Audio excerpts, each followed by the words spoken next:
A time comes when silence is betrayal, even when pressed by the demands of inner truth. Men do not easily assume the task of opposing their government's policy, especially in time of war.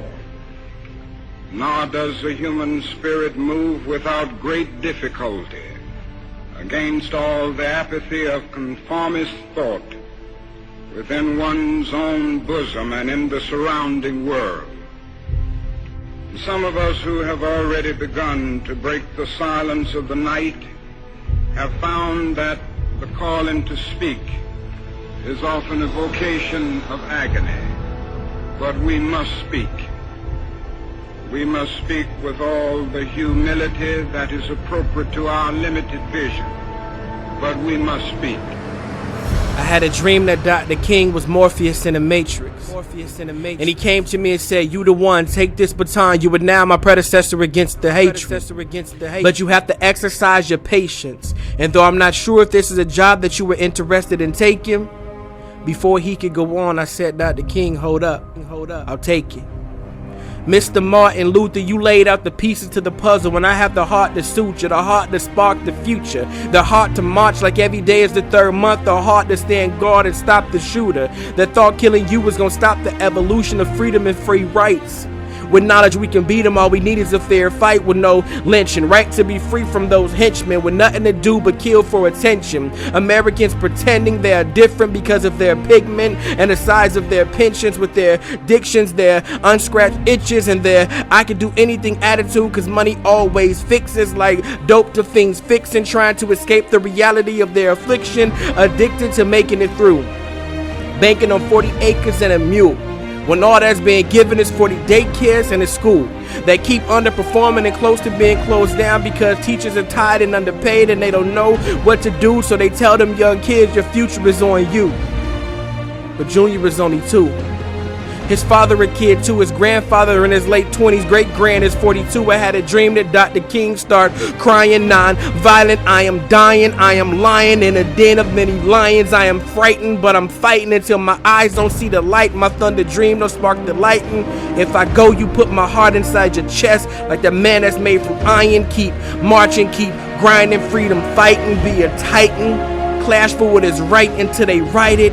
When they write it, just know they throwing bullets, never bite them. If their fighting turns to violence and they riot, lift your voice and cry to Zion. If that don't work, you scream for your brethren. Non-violent, non-violent, non-violent. I had a dream that Dr. King told me to tell Rosa to park it. If you gotta get on a bus, you sit in the front close to the cockpit. If they ask you to move, refuse to, and explain to them the logic that you and they are a reflection of each other. By pigment is night and day, but if cut by incision, both will bleed red right away. Tell them you had the same right as them and you have the right to stay in a seat that you sat in and exercise your rights and stay. I had a dream that Martin King marched for dreams of people of many races, many faces, that peace and equality would flow through many nations, both women and men treated graciously.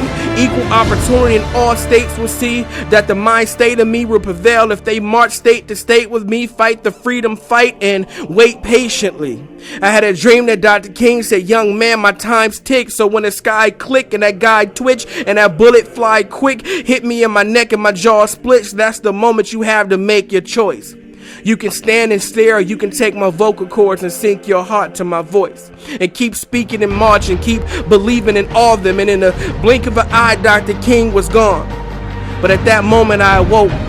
I looked myself in the mirror and saw his reflection. Through me, Martin Luther lives on. I have a dream. How long will it take? Somebody's asking, how long will prejudice blind the visions of men? I come to say to you this afternoon, however difficult the moment, yes, sir, however frustrating the hour, it will not be long, because truth crushed earth will rise again. Yes, sir. How long? Not long. Yes, sir. Because no lie can live forever. Yes, sir. How long? Not long. How long? Because you shall reap what you sow. Yes, sir. How long? Not long. How long? Truth forever on the scaffold, wrong forever on the throne. Yes, that scaffold sways the future. Behind the dim unknown standeth God within the shadow, keeping watch above his own. How long? Not long. Because the arc of the moral universe is long, but it bends toward justice. How long? Not long. Because mine eyes have seen the glory of the coming of the Lord. He's trampling out the vintage where the grapes of wrath are stored. He's loosed the fateful lightning of his terrible swift sword. His truth is marching on. He has sounded forth the trumpet that shall never call retreat. He is sifting out the hearts of men before his judgment seat. Oh, be swift, my soul, to answer him. Be jubilant, my feet. Our God is marching on. Glory, hallelujah. Glory, hallelujah.